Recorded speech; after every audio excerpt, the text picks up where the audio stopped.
The stars had always belonged to the Vortani Empire. For 3,000 years, their ships had crossed the galaxy like moving death. No world could stand against them.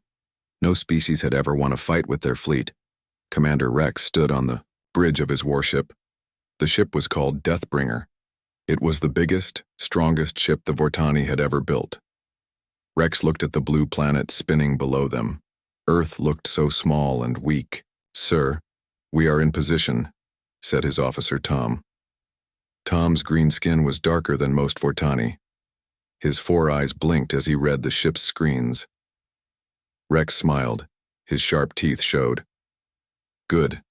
What do our scans tell us about this world?" "The humans are very basic, Commander. They still use rockets to leave their planet. Their weapons shoot metal bullets. They have no energy shields. No space fleet." Rex laughed. It was a cold sound. "Perfect. This will be easy." The Deathbringer was not just any ship. It was a test ship. The Vortani had built new weapons on it. They needed to try these weapons on someone weak first. Earth seemed perfect for this test. "Why did we not find this planet before?" Rex asked. Tom checked his data. "It was hidden behind a gas cloud, sir. Our first scans missed it 50 years ago. But it does not matter. They are too weak to be a problem." Rex walked to the big window at the front of the bridge. Earth looked peaceful. White clouds moved over blue oceans. He could see lights on the dark side where humans lived in their cities. "They do not even know we are here yet." Rex said, "How long before they see us?" "Their space eyes will spot us in 10 minutes, sir." Rex nodded. The plan was simple.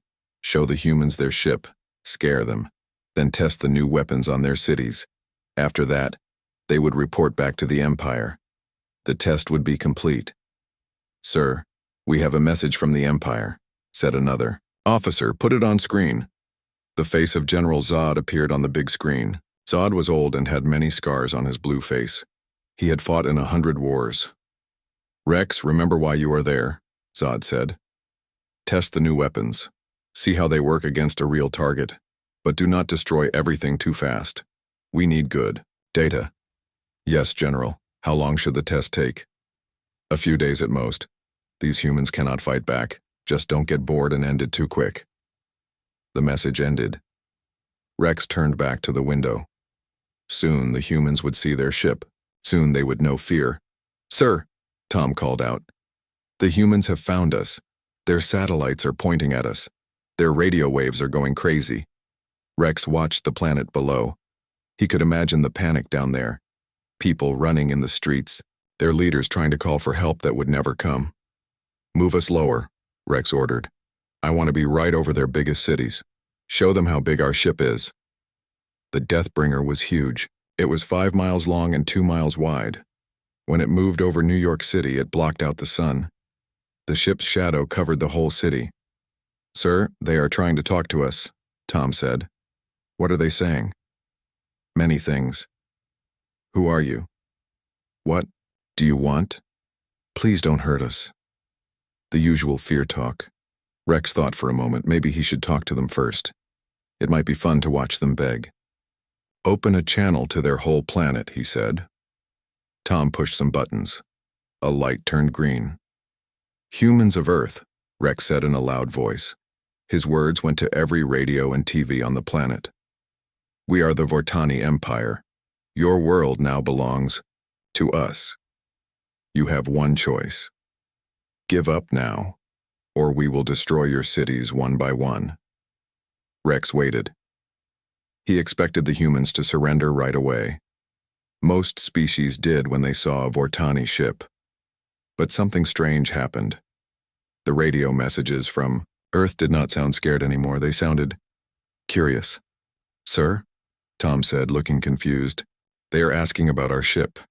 They want to know how it flies, how our weapons work, what metal we used to build it." "What?" Rex could not believe it. They should be afraid, not asking questions. "There's more, sir. They are pointing all kinds of machines at us, not weapons, machines that scan things. They are studying our ship." Rex felt angry. This was not how it was supposed to work. Humans were supposed to be afraid. They were supposed to cry and beg. Move over their capital city, he said, the one called Washington. Let's see if their leaders are braver than they should be. The ship moved slowly across the sky. Below, Rex could see tiny cars stopped on roads. People were standing outside looking up at his ship, but they were not running away. They were taking pictures. Sir, we're getting reports from all over the planet, Tom said. Humans everywhere are watching us, but they're not hiding. They're studying us. Rex hit his fist on the control panel. Then let's give them something to really fear. Charge the plasma cannon. Target an empty area near their capital. Just a small blast. That should wake them up. The ship's weapons began to charge up. A low humming sound filled the bridge. Rex smiled. After they saw what his weapons could do, the humans would remember how to be afraid.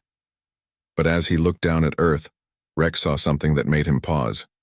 In the city below, people were not running away from where his ship pointed its weapons. Instead, they were moving closer. They had set up machines and cameras. They wanted to see what would happen.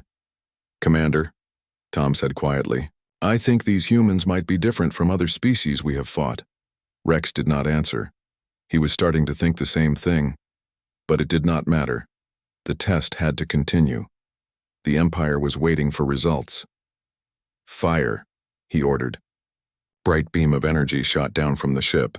It hit an empty field outside the city. The blast was small, just enough to make a crater and some smoke. Rex waited for the panic, but instead, within minutes, human vehicles were racing toward the blast site. Scientists with machines, soldiers with tools. They wanted to study what his weapon had done. For the first time in his long career, Commander Rex felt something he had never felt before when facing an enemy. He felt uncertain.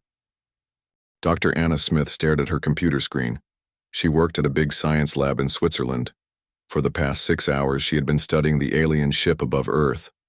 What she found made her excited, not scared. Look at this, she said to her team. Their energy shield has a pattern. It pulses every 2.3 seconds. That means it needs to reset itself. Her partner, Dr. Mike Brown, looked at the data. You're right. And see these readings? Their ship is heavy, but it's not using much power to fly. That's not normal. Anna smiled. It means they have weak spots, big ones. Around the world, other humans were making the same discoveries. The aliens had made a big mistake. They thought humans were too stupid to understand their technology. But humans were very good at figuring things out. In Russia, Colonel Boris Petrov watched the alien ship through his binoculars. He had fought in many wars. He knew how to spot weaknesses in enemy weapons. Look how they fly, he told his officers. Always straight lines, no fancy moves, no tricks. They fight like robots, not soldiers. What does that mean, sir? Asked his young lieutenant. It means they are used to fighting scared enemies. Enemies who run away fast. They don't know how to fight enemies who fight back smart. Boris picked up his phone. He needed to call other military leaders around the world. The humans needed to work together. Back on the alien ship, Commander Rex was getting angry. It had been 12 hours since he fired his weapon. The humans should be surrendering by now. Instead, they were doing something very strange. Sir, Tom reported, the humans have surrounded our blast crater with machines. They are taking pieces of the melted ground. They are studying everything. Rex looked at the screen showing Earth, below. Hundreds of humans were working at the blast site. They had big trucks and small cars. Scientists and soldiers worked side by side. What are they learning? Rex asked. We don't know, sir, but they are sharing information very fast. Their internet carries data all over the planet in seconds. Rex had never seen anything like this before. When the Vortani attacked other worlds, people either surrendered or fought back with whatever weapons they had. Nobody had ever tried to study Vortani technology during a battle. Maybe we should attack a real target, suggested another officer, named Paul. Show them we are serious. Rex thought about it. General Zod wanted a slow test, but maybe the humans needed a stronger message. Target their power station in the big city, Rex ordered. Just damage it, don't destroy it completely. The ship's weapons charged up again. This time, Rex aimed at a power plant outside London. The plasma beam hit the building and knocked out electricity for half the city. Rex expected chaos. Instead, something amazing happened. Within 10 minutes, humans had backup power running. Mobile generators appeared from nowhere. Food trucks arrived to feed the workers. People shared their phone batteries with strangers. The city kept working like nothing had happened. Dr. Anna Smith got a call from her friend in London. Dr. Emma White. Anna, you need to see this data, Emma said. When they hit our power plant, their weapon beam scattered. I measured the scatter pattern. Their weapons can't focus properly in our atmosphere. What? Are you sure? Yes, and there's more. The beam lost 30% of its power by the time it hit the ground. Their weapons are designed for space fights, not planet fights. Anna felt her heart beat faster. Emma, send me everything. I need to share this with everyone. Around the world, the human internet was buzzing. Scientists shared discoveries. Military officers shared plans. Engineers shared ideas. In just one day, humans learned more about the alien ship than Rex thought possible. In Japan, engineer Kenji Tanaka was working on something special. He had studied the alien ship's energy patterns. Now he was building a device to copy their shield technology. If we can make their shields, he told his team, we can learn how to break their shields. In America, pilot Sarah Johnson was meeting. With other fighter pilots, they were making plans. Their ship is big and slow, she said. It's built to scare enemies, not to catch fast-moving targets. If we can make our jets faster, we can fly circles around them. But their weapons are still dangerous, another pilot said. Only if they can hit us. And Anna's team says their weapons don't work well in our air. We just need to be smart. Back on the alien ship, Rex was getting worried. The humans were not acting like any enemy he had ever fought. Sir, Tom said nervously, the humans are doing something new. They are moving their military machines. But not to attack us, they are hiding them. Hiding them where? Underground. Underwater. In their forests. It's like they are preparing for a long fight. Rex did not understand. Most species either gave up quickly or attacked right away. The humans were doing neither. They were planning something. Sir, we have another problem, Paul reported. The humans are watching us with thousands of satellites. Every time we move, they track us. They know exactly where we are all the time. Rex felt frustrated. This was supposed to be a simple test. Show up, scare the humans, test the weapons, go home. Instead, the humans were turning it into some kind of science experiment. Get me General Zod, Rex ordered. When the general appeared, on screen he looked confused. Rex, your reports make no sense. The humans are not surrendering, but they are not really fighting either. What are they doing? I don't know, sir. They act like they are studying for a test. They take our attacks and learn from them. Then they prepare for the next attack. General Zod was quiet for a moment. That's impossible. No primitive species does that. These humans are different, sir. They share information faster than we can stop them. They work together better than our own crews. And they seem to think our attacks are interesting. Interesting? Yes, sir. Like they want to see what we will do next. Not because they are scared, but because they are curious. General Zod looked angry. Rex, you have the most powerful ship in the fleet. Stop playing games. Show these humans real power. Make them surrender. Yes, sir. The connection ended. Rex looked out at Earth again. The blue planet looked the same as before, but Rex was starting to realize that looks could be very deceiving. Tom, prepare our strongest weapon. Target their biggest military base. Which one, sir? Rex smiled coldly. All of them. Let's see how curious they are when we really start fighting. But as Rex gave the order, he did not know that the humans were no longer just watching and learning. They were ready to fight back. And they had learned things about his ship that even he did not know. Commander Rex grabbed onto his command chair as another explosion shook the Deathbringer. The human jets were everywhere, attacking from all directions. His shields were down to 20% and falling fast. Tom, get me a damage report, Rex shouted over the noise of alarms. Tom's 4 eyes were wide with fear. "Sir, we've lost 3 weapon systems. Engine power is down to half, and the humans are doing something new." "What now?" "They're not just attacking us, sir. They're learning from every shot they fire. Each attack is stronger than the last one."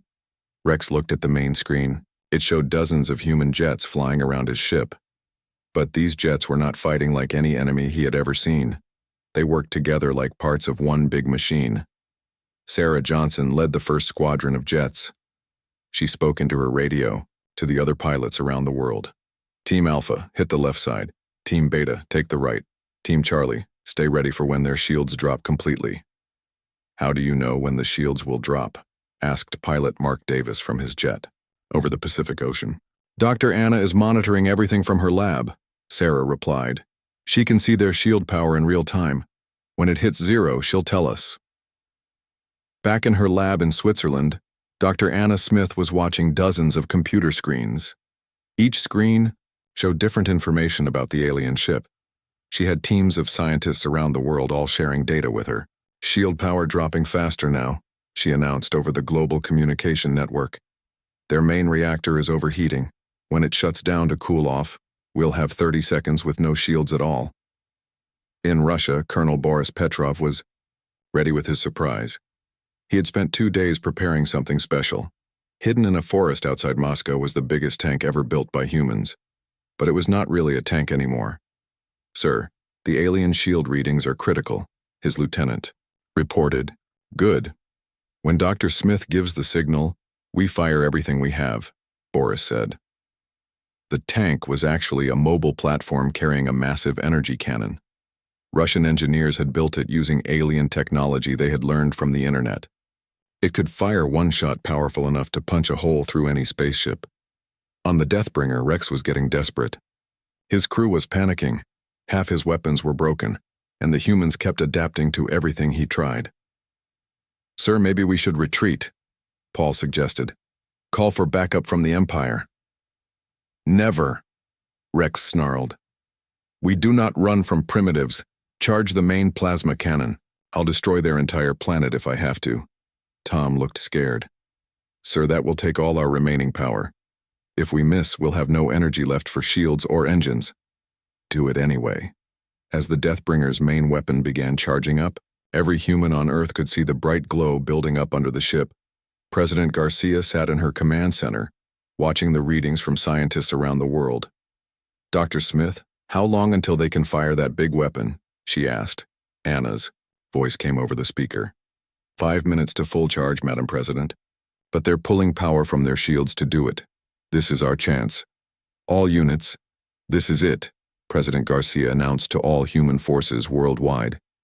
"Give them everything we've got." What happened next was the most coordinated attack in human history. Submarines fired missiles from every ocean. Fighter jets attacked from every direction. Ground-based weapons that had been hidden for days finally revealed themselves. But the most surprising attack came from space itself. 3. Days ago, tech billionaire Robert Tesla had quietly launched 12 small satellites. They looked like normal communication satellites, so the aliens ignored them. But hidden inside each satellite was a powerful laser cannon built with copied alien technology. "Satellite weapons are in position," Robert announced from his control center. "Firing in 3, 2, 1. 12 laser beams shot down from space, hitting the Deathbringer from above. The aliens had never thought to watch for attacks from their own direction. Rex screamed in rage as his ship was hit from everywhere at once. "This is impossible. Humans don't have space weapons." "They do now, sir," Tom replied, reading his instruments in panic. "And their ground weapons are using our own technology against us." The massive Russian cannon fired its single shot. The energy beam was so powerful it lit up the sky like a second sun. It hit the Deathbringer's main engine and punched a hole straight through the ship. "Main engine is gone," Paul shouted. "We're losing altitude." Rex watched his perfect warship falling apart around him, but the humans were not done yet. Captain Lisa Rodriguez had been waiting for this moment. She commanded a team of astronauts who had secretly modified the International Space Station. When the alien ship began falling, her team was ready. ISS. To all Earth forces, Lisa announced. The alien ship is falling, but it's still dangerous. We're going to board it. Board it? Rex heard the transmission and couldn't believe it. They want to get on our ship? The modified space station shot out cable lines that attached to the Deathbringer. Within minutes, 20 human astronauts in spacesuits were climbing across the cables toward the alien ship. These astronauts were not carrying normal space tools. They had weapons and cutting equipment built from alien technology. They planned to take control of the Deathbringer from the inside. Sir, humans are on our ship, Tom reported in terror. They're cutting through our hull. Rex grabbed his personal weapon and ran toward the hull breach. He would show these primitive humans what a Vortani warrior could do in close combat. But when Rex reached the breach, he found something that shocked him. The human astronauts were not trying to destroy his ship. They were trying to save it. Careful. With those power lines, Lisa Rodriguez told her team as they worked inside the alien ship. We want to capture this ship, not wreck it. Think of what we can learn from it. One of her astronauts, Mike Chen, was already working on the alien computer systems. Lisa, I think I can access their navigation data. We could learn about other worlds, other species. Rex realized with horror that the humans were not just defeating him. They were planning to steal his ship and use it to explore the galaxy themselves. Stop! Rex shouted, firing his weapon at the humans. But the humans were ready for him too. They had studied Vortani weapons from the wreckage of every shot fired at Earth. Their spacesuits were built to stop Vortani energy blasts. Lisa Rodriguez turned to face Rex. Through her helmet visor, she smiled at him. Commander Rex, I presume. We need to talk. Rex looked around at his ruined ship, his panicked crew, and the humans who had boarded his vessel like they owned it. For the first time in his life, he felt truly afraid. The Deathbringer was falling toward Earth's ocean, and there was nothing he could do to stop it. President Maria Garcia put down her phone after talking to the leaders of Russia, China, Britain, and 50 other countries. For the first time in human history, every nation on Earth was working together. They had one enemy now, the alien ship, above their heads. What's our status? She asked General James Miller, the head of America's military. Better than expected, Madam President. The scientists have been sharing everything they learned about the alien ship. We know its weak spots now. We're ready to fight. Maria looked at the big screen showing the alien ship. It looked scary and powerful. But she had faith in her people. Humans were good at solving problems, especially dangerous ones. In Switzerland, Dr. Anna Smith was working with a team of scientists from around the world. They had been awake for 2 days straight, drinking coffee and sharing ideas. We've cracked their shield system, she announced to the video call with scientists in 20 countries. Kenji in Japan built a working copy. Emma in London found the frequency that shuts it down. And Dr. Patel in India figured out how to boost our own signals. Dr. Patel nodded from his lab in Mumbai. If we coordinate all our radio towers and satellites, we can jam their shields for exactly 17 seconds. That's our window. 17 seconds, Anna repeated. Can our military work with that? On another screen, General Miller joined the call. 17 seconds is plenty. Our pilots are ready. Around the world, humans were preparing for war in ways the aliens could never imagine. In the ocean, submarine, crews were attaching homemade rockets to their ships. In the sky, pilots were testing jets with new engines built from alien technology they had copied. Captain Dave Roberts sat in his submarine deep under the Pacific Ocean. His crew had worked for 2 days to attach special missiles to their submarine. The missiles were built using designs that scientists had shared on the internet. Are you sure these will work? Asked his second officer, Lieutenant Amy Chen. The scientists are smart, Dave said. If they say these missiles can punch through alien shields, I believe them. Around the world, 12 submarines were hiding. Underwater, all carrying the same special missiles. The aliens could not see them from space. In the Nevada desert, pilot Sarah Johnson was testing a fighter jet that looked very different from normal jets. Engineers had attached new engines and new weapons. The jet could fly twice as fast as before. How does it feel? Asked her mechanic, Tony Martinez. Like riding a rocket, Sarah said with a big smile. The aliens won't know what hit them. 50 jets just like Sarah's were hidden in secret places around the world. Underground hangars, forest clearings, and desert bases. The aliens thought humans only had old, slow jets. They were wrong. Commander Rex stood on his ship's bridge preparing for his biggest attack yet. He had orders to destroy all major military bases on Earth. That would show the humans who was boss. All weapons ready, sir, Tom reported. Good. Start with their base in America. Then Russia, then China. Hit them fast and hard. But as Rex prepared to fire, something happened that he did not expect. Every radio and TV signal on Earth suddenly started broadcasting the same message. It was President Garcia speaking to the whole world. People of Earth, she said calmly, today we face our greatest challenge. But we do not face it alone. We face it together, as one human family. We have learned about our enemy. We know their weaknesses. And now we fight back. Rex laughed. Brave words from a primitive species. Fire all weapons. The Deathbringer unleashed its full power. Plasma beams shot down at military bases in America, Russia, and China. The explosions were huge and bright. Rex smiled as he watched the destruction, but his smile disappeared quickly. The humans had been ready. In America, the military base Rex attacked was empty. All the planes, tanks, and soldiers had moved to secret locations 2 hours ago. The base exploded, but no one was hurt. In Russia, Colonel Boris Petrov watched the alien attack from a hill 5 miles away. Just as we planned, he said into his radio.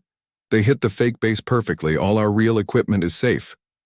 In China, General Liu Wei smiled as he watched the alien ship waste its energy on empty buildings. They attack like robots, he told his officers. They see a military base and attack it without checking if anyone is actually there. Rex stared at his screens in confusion. Where are all their soldiers? Where are their weapons? Sir, Tom said nervously, our scans show the bases were empty. The humans moved everything before we attacked. That's impossible. How did they know we were going to attack those bases? Tom checked his instruments. Sir, I think they've been watching us very carefully. Every time we point our weapons somewhere, they see which direction we aim. They knew where we would attack. Rex felt angry and confused. Every other species he had fought was predictable. They either ran away or fought back in obvious ways. The humans were doing something completely different. Sir, Paul shouted suddenly, we have incoming missiles, lots of them. On the screen, Rex saw 12 trails of fire rising from the oceans around the world. The submarine missiles were heading straight for his ship. Impossible, Rex said. Our scans showed no enemy ships. They came from underwater, sir. We can't scan through water very well. The missiles hit the Deathbringer's shields. Normally, the shields would stop any human weapon easily. But these missiles were different. They had been built using alien technology that humans had figured out in just 2 days. The shields flickered and sparked. Warning lights flashed all over the bridge. Shields down to 60%, Tom reported. Before Rex could respond, Sarah Johnson's voice crackled over the radio from her fighter jet. This is Earth Defense Force. We're coming for you. 50 fighter jets appeared from nowhere, rising from hidden bases all over the world. They moved faster than any human jets Rex had ever seen. They had been upgraded with copied alien technology. Sir, those jets are too fast, Paul said. They're faster than our targeting systems. The jets swarmed around the Deathbringer like angry bees. They fired missiles and energy weapons that the humans had built by copying alien designs. Each hit made the alien shields weaker. Rex watched in shock as his mighty ship was being attacked by primitive humans using his own technology. Against him. How is this possible? He whispered. Dr. Anna Smith's voice came over the radio from her lab in Switzerland. Commander Rex, can you hear me? We've been studying your ship for 3 days. We know everything about it. Your shields, your weapons, your engines. We built copies of all of it. You're lying, Rex shouted back. Humans are too primitive. We're not primitive, Anna said calmly. We're adaptable. We learn fast. And we work together. 3 things your empire never learned to do. Rex looked around his bridge. His crew was panicking. His ship was under attack by enemies using his own weapons. His shields were failing. For the first time in 3,000 years of galactic conquest, a Vortani commander was losing a battle. And he was losing it to a species that wasn't supposed to be able to fight back at all. The Deathbringer crashed into the Pacific Ocean with a massive splash. The impact sent waves 50 feet high racing toward the shore. But the ship did not sink. Human engineers had planned for this too. Captain Dave Roberts surfaced his submarine, right next to the crashed alien ship. His crew had been waiting underwater for hours. They quickly attached floating devices to keep the Deathbringer on the surface. "Ship secured," Dave reported over the radio. "The aliens are trapped inside, but alive." On the bridge of the crashed ship, Commander Rex sat in his broken command chair. Water was leaking through cracks in the hull. Half his crew was injured. The other half was too scared to move. "Sir," Tom said quietly, "what do we do now?" Rex had no answer. In 3,000 years of galactic conquest, no Vortani commander had ever faced this situation. They had never lost a battle, let alone been captured by primitives. The sound of cutting tools echoed through the ship. The humans were opening new holes in the hull to get inside. Rex could hear their voices getting closer. "Remember, Captain," Lisa Rodriguez told her boarding team, "we want prisoners, not bodies. These aliens have information we need." Rex stood up and threw his weapon on the floor. "I surrender," he called out in the human language he had learned for this mission. Lisa Rodriguez and her team entered the alien bridge. She looked around at the advanced technology, the injured alien crew, and finally at Rex himself. "So you're the famous Commander Rex," she said, removing her helmet, "the one who thought Earth would be an easy test." Rex looked at the human woman standing in front of him. She was smaller than him, with no claws or fangs. She looked completely ordinary. But she had just defeated the most powerful ship in the year, Galaxy. "How?" Rex asked. "How did you beat us?" Lisa smiled. "You want to know our secret? We'll show you." Over the next few hours, Rex and his crew were taken to a human facility built on a floating platform next to their crashed ship. They were not hurt or tortured. Instead, they were shown something that shocked them more than any weapon could have. Dr. Anna Smith stood in front of a huge screen showing the internet. "This is how we beat you," she explained to Rex. "When you attacked us, every human on Earth started working together. Scientists shared discoveries. Engineers shared designs. Military officers shared plans." Rex watched the screen showing millions of humans all over the planet working on the same problem. But you are different nations. You fight each other. Our scouts told us humans never cooperate." "Usually that's true," President Garcia said as she joined the conversation by video link. "But you gave us something we've never had before. A common enemy. When you threatened all of humanity, we stopped being Americans and Russians and Chinese. We became just humans." Dr. Anna pointed to another screen. "In 3 days, we learned more about your technology than your own engineers. No. We had thousands of scientists studying every piece of data. We built weapons and shields using your own designs." Rex felt confused and amazed. "Your species shared military secrets with each other? Even enemies worked together?" "Former enemies," corrected General Miller. "When aliens threaten Earth, there are no enemies among humans, only humans. But the biggest shock was yet to come." Lisa Rodriguez led Rex to another room where human engineers were already taking apart pieces of the Deathbringer. "We're not just studying your ship," Lisa explained. "We're improving it. Look at this." She showed Rex a human-built engine that was smaller but more powerful than the Vortani version. "Your engineers built this to be big and scary. Our engineers built it to be efficient and smart." Rex stared at the human improvements to his technology. "But you're primitives. You barely have spaceflight." "We had barely any spaceflight," Lisa corrected. "That was yesterday. Today we're building a fleet." She led Rex to a window. Outside he could see dozens of human ships being built using technology copied from the Deathbringer. But these ships were not copies. They were better.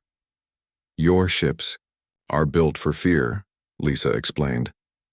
Big, scary, designed to make enemies surrender without fighting. Our ships are built for exploration and defense. Smaller, faster, smarter. Rex watched human workers building spaceships faster than he thought possible. Where will you go with these ships? Everywhere, said Dr. Anna, joining them at the window. Your ship's computer had navigation data for thousands of worlds. We know where other species live. We want to meet them. To conquer them, Rex asked.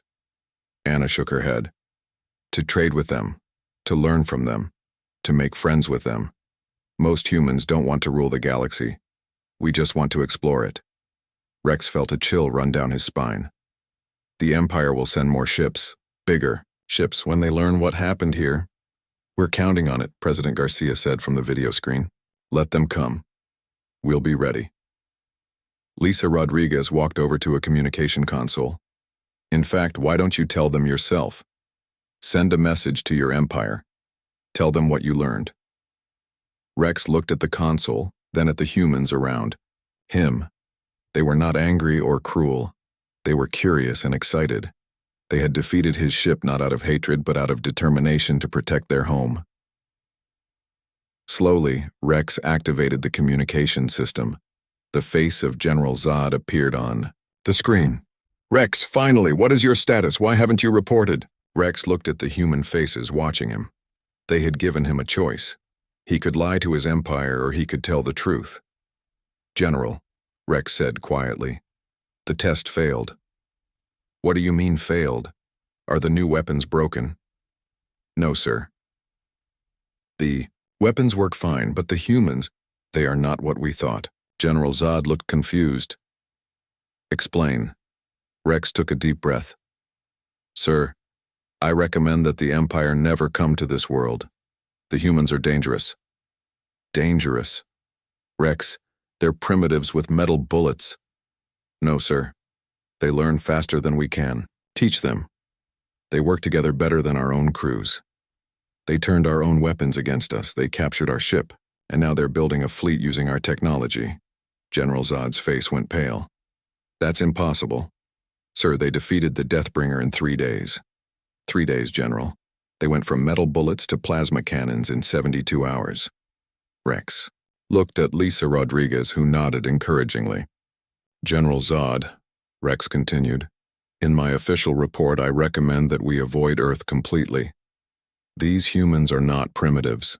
They are the most dangerous species I have ever encountered. Not because they are strong, but because they never stop learning, never stop adapting, never stop working together when threatened. The transmission ended with General Zod staring in shock. Lisa Rodriguez put her hand on Rex's shoulder. Thank you for telling the truth. What happens to me and my crew now? Rex asked. You can go home if you want, Lisa said. Or you can stay and help us explore the galaxy. Your choice. Rex looked out the window at the human ships being built. For the first time in his life, he was looking at the future of space exploration. And it was not the future his Empire had planned. I think, Rex said slowly, I would like to stay and see what humans do next. Lisa smiled. Welcome to Earth, Commander Rex. Let's explore the stars together. Outside, the first human starship lifted off from Earth's surface, heading toward the stars with a mixed crew of humans and former enemies who had learned that cooperation was stronger than conquest. The galaxy would never be the same.